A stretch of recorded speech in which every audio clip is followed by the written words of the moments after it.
Hello and welcome to Triad Golf Podcast. This is John Brasier. I am the publisher of Triad Golf Magazine, triadgolf.com, and the Triad Golf Podcast.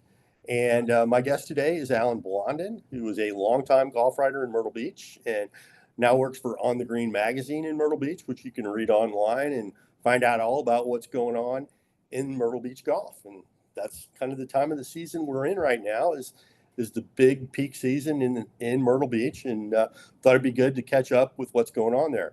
How are you doing, Alan? I'm doing well, thank you.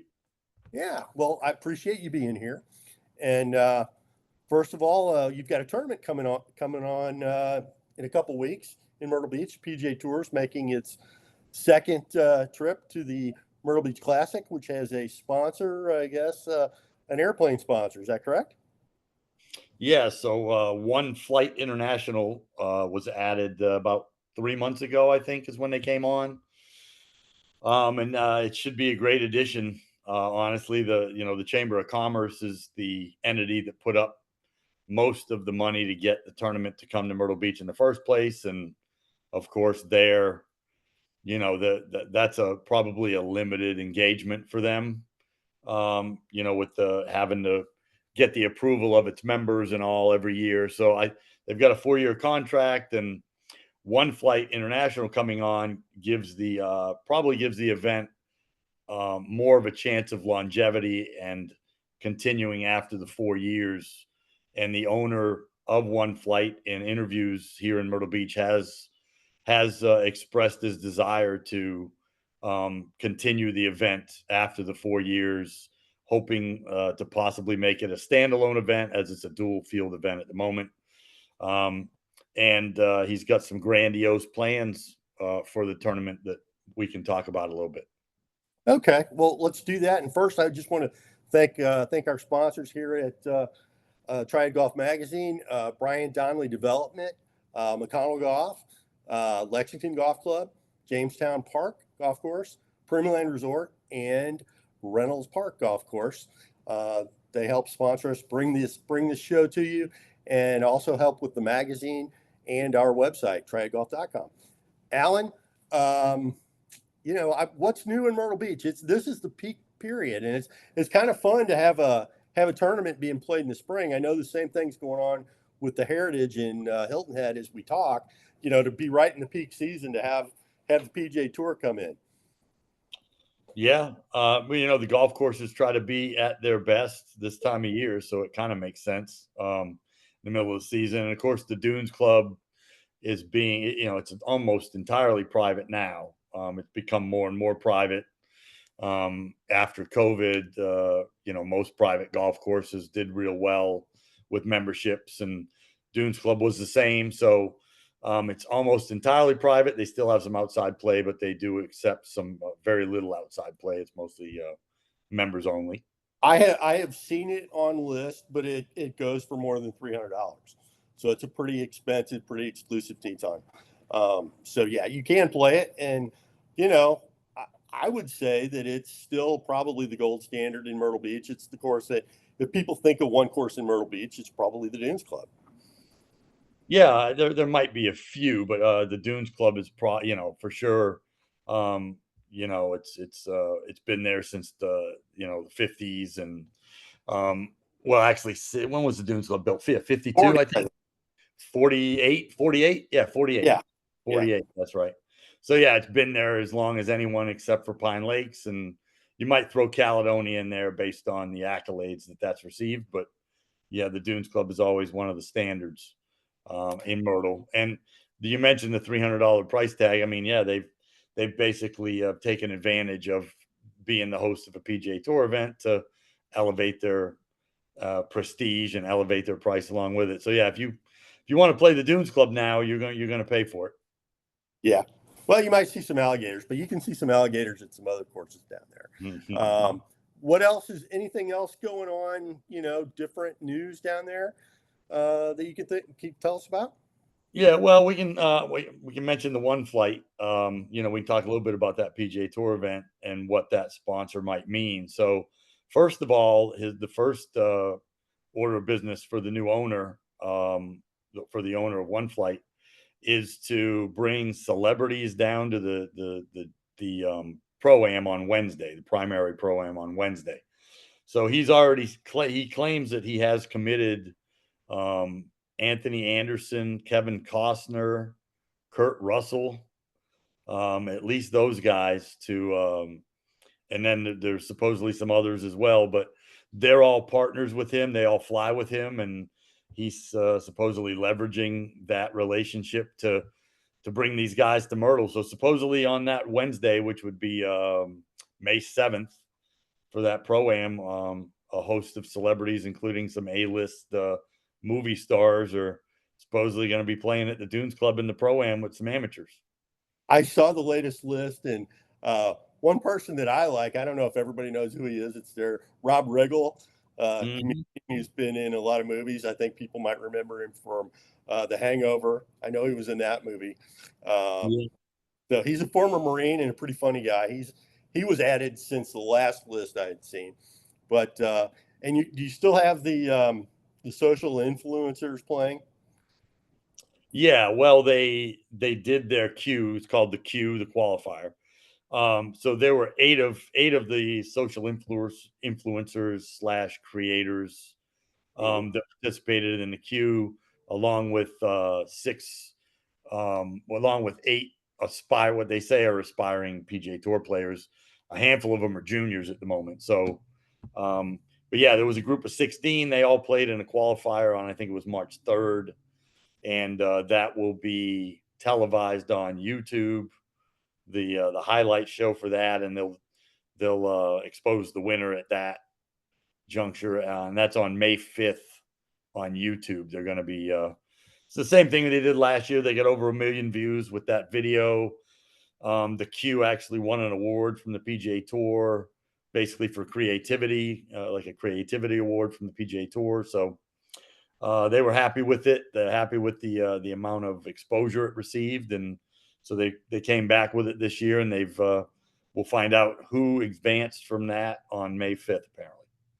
Al, for people who might be headed to the beach, either late spring or in the summer, or maybe even in the fall, what was the winter like? Or the course, what kind of condition are the courses in compared to this time, other years? Prices up, business up. What's kind of going on with the industry there? Yeah, so business wise, Myrtle Beach, pretty much like across the board in the U.S., COVID was a major boost to golf. And, it was an activity people could do, and there were very few that were left that you could do.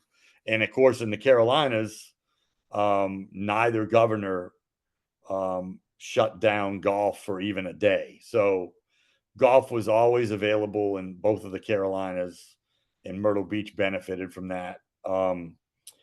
The trying to think of the beach. So actually, it was kind of crazy. The beach was shut down in Myrtle Beach. You were not allowed to go to the beach because the beach was open, and then some people went to the beach, and the authorities thought that there were too many people congregating at the beach during COVID, so they closed the beach. But golf courses were always open. So that was One funny thing we had.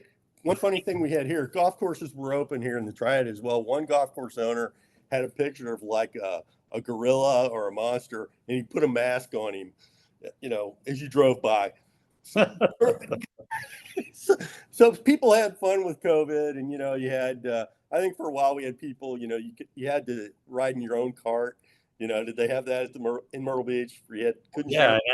and of course that became a luxury. Like Yeah, they made you, but then once they started putting you back with other people, you're like, oh man, this, I yeah, kind of enjoyed having my own cart, drive straight to your ball, play faster.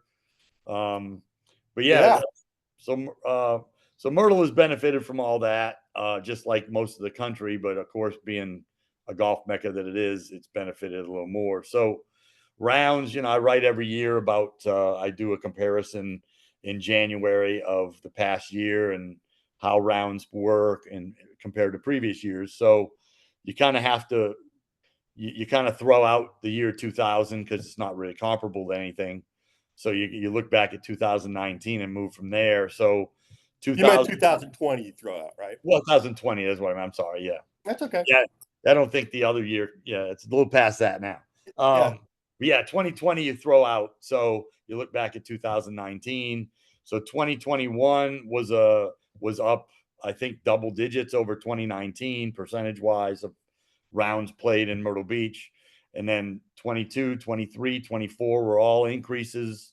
24 was a slightly less increase than the other years, but they were all significant increases. Price of golf has gone up. Price of lodging has gone up.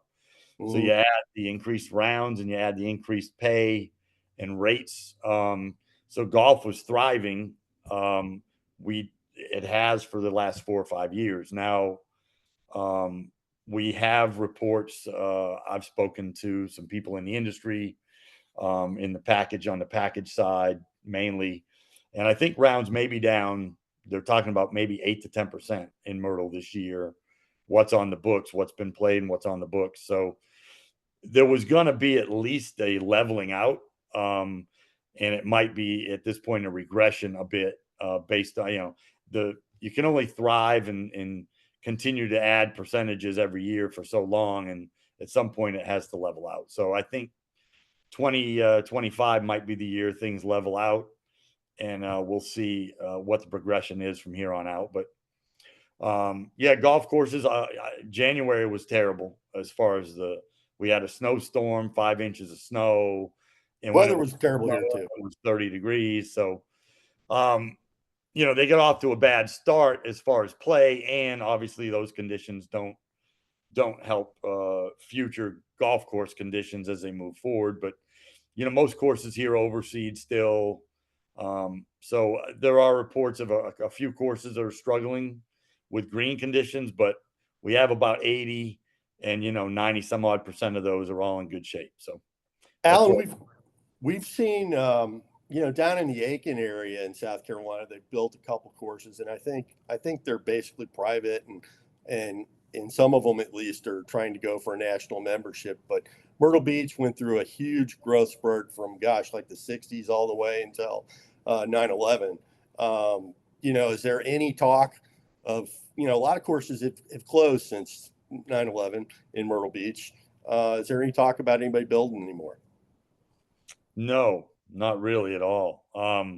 And yeah, and I've written about golf here for 30 years, so I've chronicled basically the closing of. We've lost. We're at about 40 golf courses that we've lost from the start of the 2000s. So basically, 2001, I think, was the first year we started losing.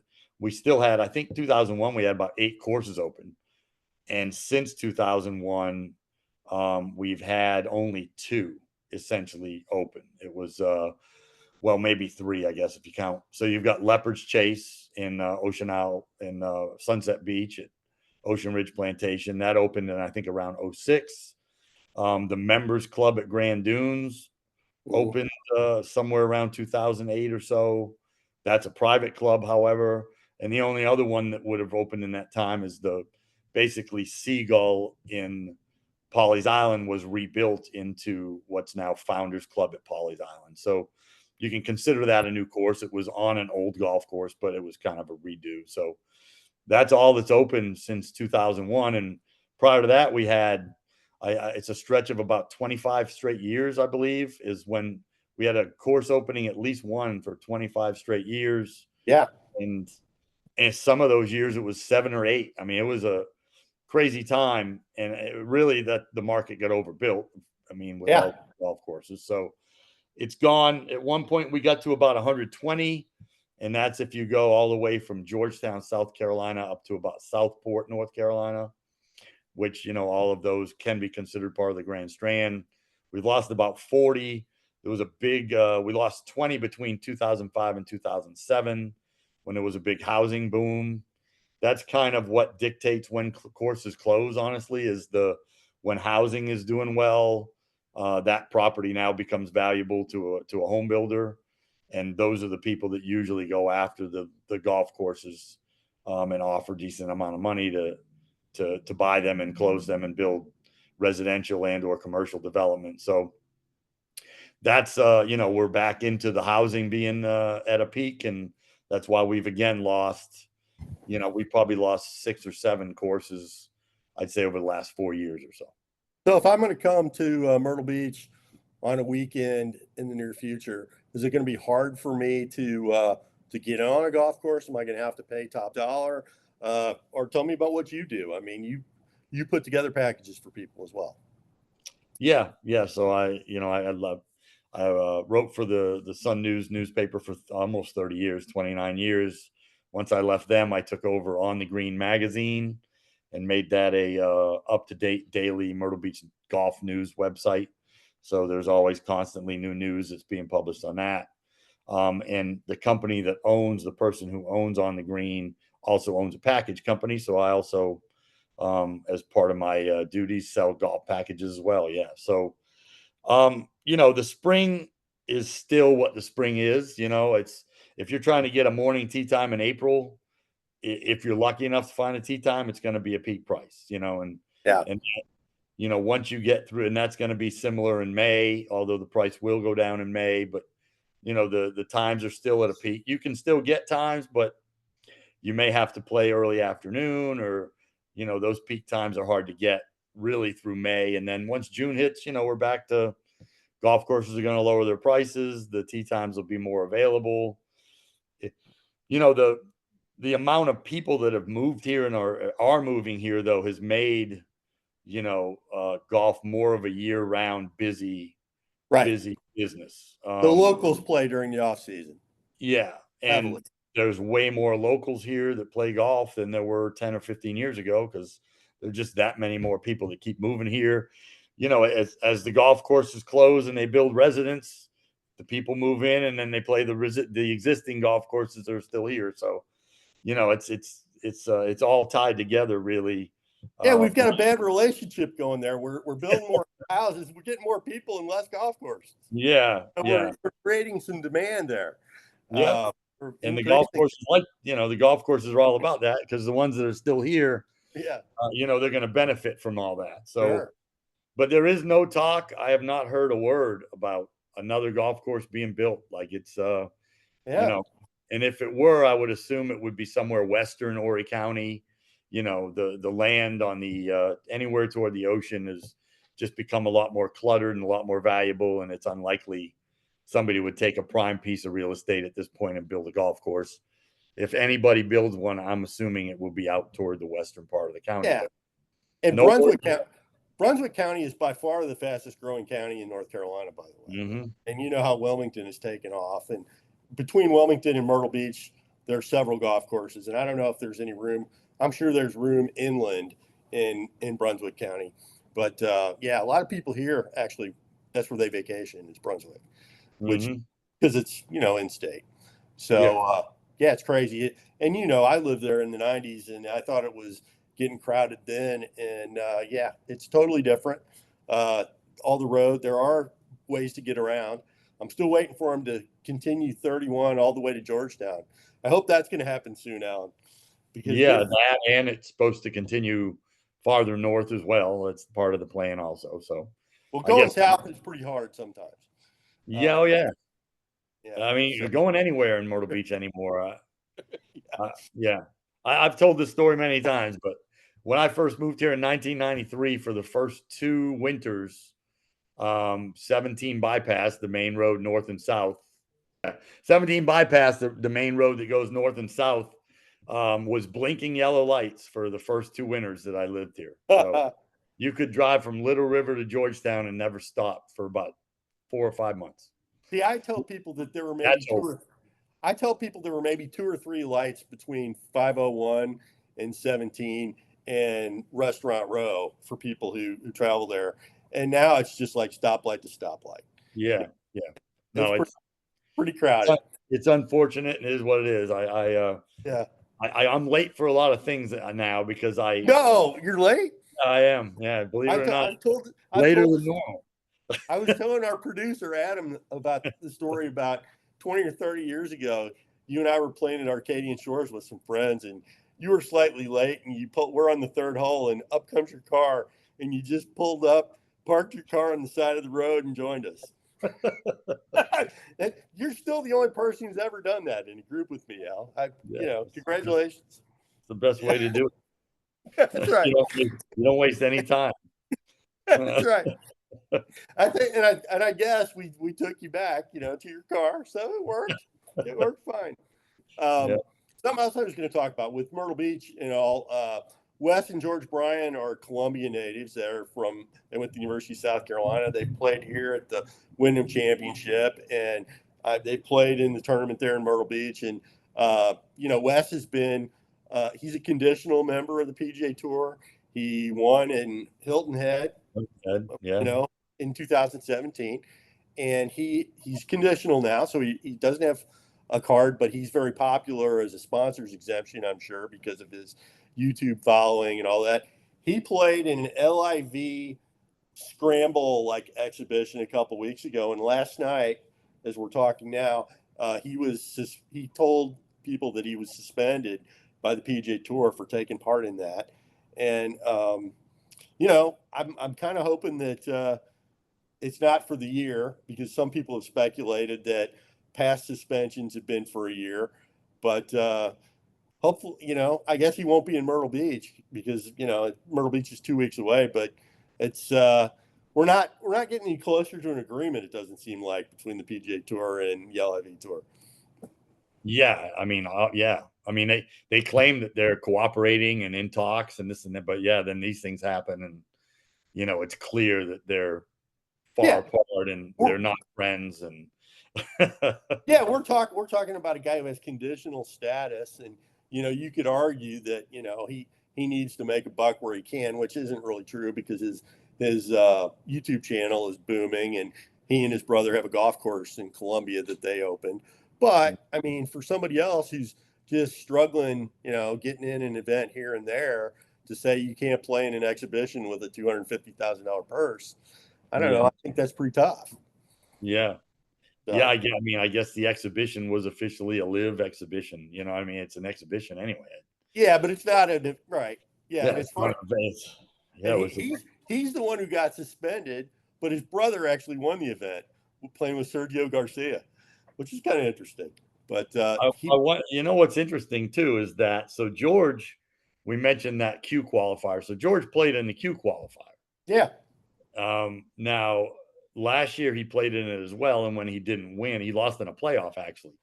When he didn't win, the tournament offered him a sponsor exemption anyway, because it's a dual field event, and anybody with a name that will bring any attention, sure, you're going to want them to be in the tournament. So yeah, obviously both Bryan brothers played. They did a lot of media. They sat in the interview room together before the tournament. So, they were a big part of the promotion of the event, and being from South Carolina and all. So I guess I'm wondering if George is not allowed to receive a sponsor exemption. I would have to assume he's not at this well, point. I don't know about George, because George is not a member of the PGA Tour.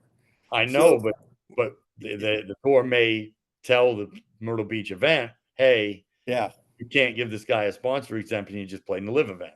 You know what I mean? yeah, I got you. I think Yeah. it's different though. I think it's different though when you're technically affiliated with the PGA Tour, like Wes is, or it might be, than it would be for George, who's got no status at all. But I don't know. Yeah. I like I said, I understand that, but Yeah, will the tour say, that you can't be given live golfers if they consider that a live event and he played in it? I guess so. You can't give live affiliated golfers spots in PGA Tour events. Well, yeah, I guess we're going to hear about that in the next few days. What's going on I'll with it? ask Darren Nelson, the tournament director. That'll be one of my questions next time I see him. I'm sure he's looking forward to that.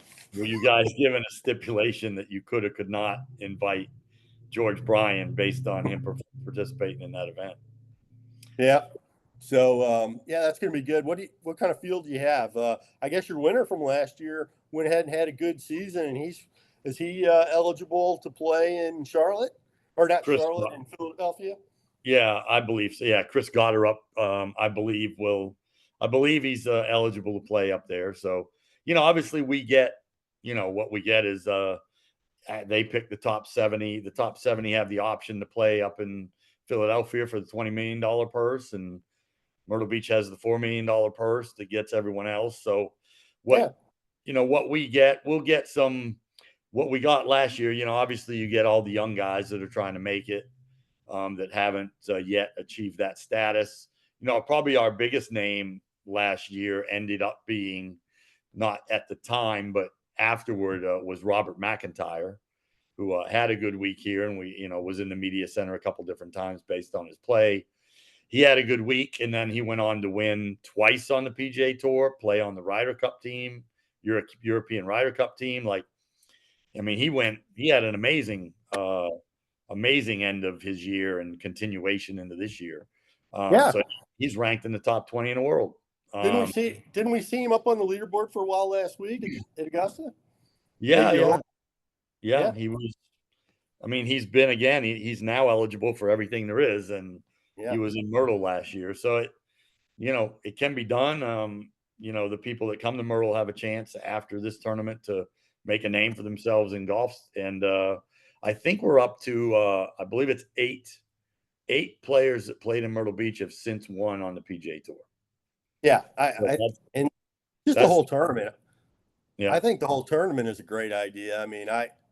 I've said this before, and I know I'm in the minority probably with hardcore golf PGA Tour fans, but I would rather go to Myrtle Beach and watch that tournament and play 5 rounds of golf myself than go to Charlotte. And, in a regular year. They're not playing in Charlotte this year because, Charlotte Quail Hollow is going to host the PGA. But it seems like a great trip to watch a little golf, but play some as well and get some time in at the beach. I think I can see that tournament continuing, and maybe, hey, I remember the tournament organizers, and it might have been Darren Nelson, it might have been somebody else saying, who knows, maybe this grows into an event that has a larger purse, we'll see. Well, like I said, the one flight owner has expressed an interest in trying to make it a standalone PGA Tour event. That would be great. That would be great. Something I was going to mention, we've got, as we're talking right here, we've got the ACC women's tournament over at Sedgefield, which is the host of our tournament, the Wyndham Championship. And I was out there today, and beautiful day. I don't know what the weather's like there, but we've had some unseasonably, I don't know whether I'd say mild or cold or whatever, windy weather, but I was out there, and Macy Pate was out there, and she's out in the top 20. And so is Morgan Ketchum, as well as Emily Matthews. I just wanted to get that in, Al, because I was out there this morning, and it's just we were talking about weather before. What are the courses? What kind of, with the tough winter, did that have any effect on the golf courses at all for now? As far as coming back and grass or anything? Yeah, like I said, there were I've heard reports of a few courses that maybe the overseed didn't come in as well.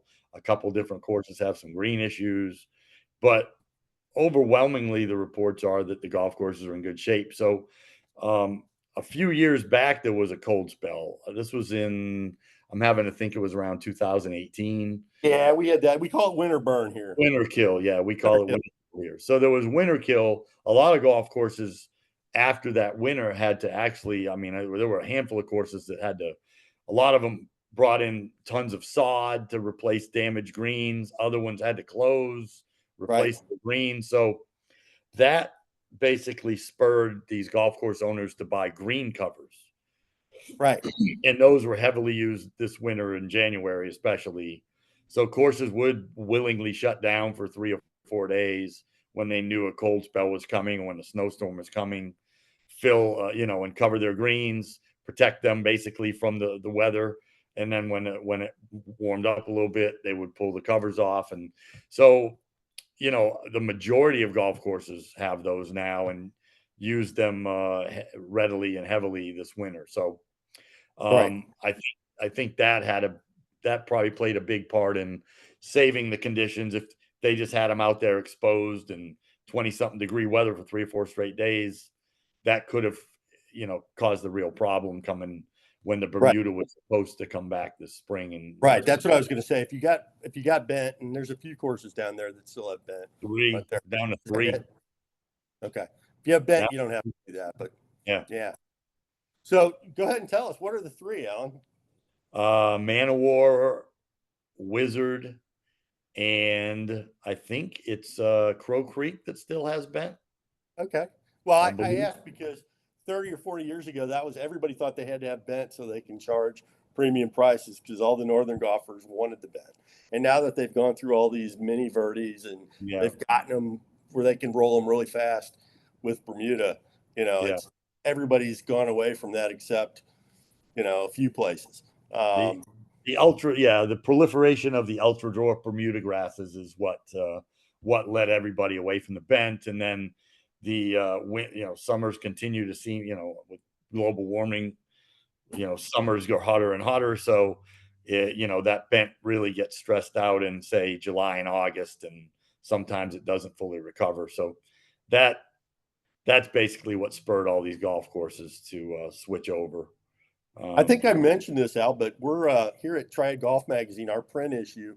We're going to be out. Our first one of this, or our spring issue, is going to be out in a couple weeks. We're doing rankings. I've got a panel of people who are experts, or people who should know. We're going to rank golf courses, and I know you guys used to do that in Myrtle Beach all the time, and I'm hoping that it generates some interest around here. You guys, what do you remember doing that, and all the fun that came with people putting in ballots and counting them up? yeah. Yeah. Well, we I did it a couple times. I would enlist basically a panel, maybe Right, 25 people. Yeah. And the I guess the most popular thing we did was the Dream 18, right, which is taking the best holes from every golf course in the market and right. having those, have them vote on what the best holes were, and then putting that Yeah. together. And then I recall, I think you might have taken part in this with me. We would try to go play the Dream 18 Oh yeah. I and I did I from did that. In fact, daybreak. I was the one who did the I first. think you left your club behind at one of the courses or something. Probably Your wallet. It was your wallet. wallet. You left Yeah, your probably. wallet behind at Wild Wing, so we ended up losing time, and we weren't able to finish before dark. Now, I don't remember that, but I don't dispute it because that would be something that I would do. And I when you do said you remember left your wallet at one of the courses, you know what? I thought, well, my first thought was Tidewater because I left my wallet at Tidewater at least once. So there's probably multiple courses that I left my wallet. I still go through about 10 different head covers a year, from taking them off and putting them in yeah, the basket and then leaving. leaving them. But wallets and keys are the worst Yeah, because you don't want to lose. you have to go back and get those, and, so, yeah, Yeah, I remember we had to circle back at one point, lost some time, and you're just we you're just never getting even. You're just getting even with me for that Arcadian Shore story. Okay, all right. Yeah, but no, it's true. I'm very absent-minded. I lose clubs. I lose wallets. I lose keys. I learned last year though. I have a Mazda, and I found out that you lose keys that cost you $1,200. So you don't want to do that. You know. I The, do recall we attempted to do it in the winter too. That was a mistake. yeah, yeah, We that was got a mistake. with the most daylight possible. So Now yeah, that we're now that we're winding down, and I've got some time, I just want to show you this. This is my trophy from the Heritage Press Tournament, since it's the Heritage, and I just wanted to brag with you about, reminisce about how you and I won some kind of crystal ball at the Dunes Club. at the You Dunes Club remember? way back when. Yeah, My ex-wife stole mine, but you probably still have yours. she stole it, or it was part of a settlement. It wasn't part of the settlement. It just disappeared before I could find it. I I still have put in. mine. I put flowers in it every once in a while. Okay. Well, folks, if you're enjoying all this witty banter and stories, we're always looking for advertising at Triad Golf Magazine, triadgolf.com, and the Triad Golf Podcast. And Al, it's been great catching up with you. And I am going to Myrtle Beach next week, so I'm looking forward to it. It kind of made sense for me to give you a call, and you could tell us what's going on there. And it sounds like the Myrtle Beach Classic it's One Flight is the sponsor. Mhm. Sounds like it's going to be a lot of fun, and go see Kevin Costner and Kurt Russell and Rob And Riggle. they have a couple bands playing.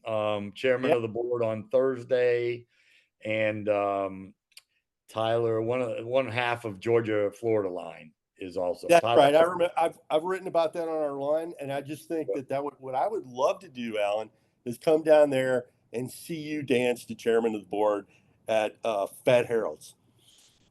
I just don't see you doing that, but maybe. I have many dance moves and many genres of dancing, so I'm not going to dare mention the name. It's a possibility. I'm not going to mention the name of the dance we're talking about because I'm sure we'll get sidetracked and I'll get in trouble. But anyway, it was good talk. I appreciate you coming on and talking about Myrtle Beach, and maybe I'll get to see you in the next couple of weeks. Alan, I appreciate it.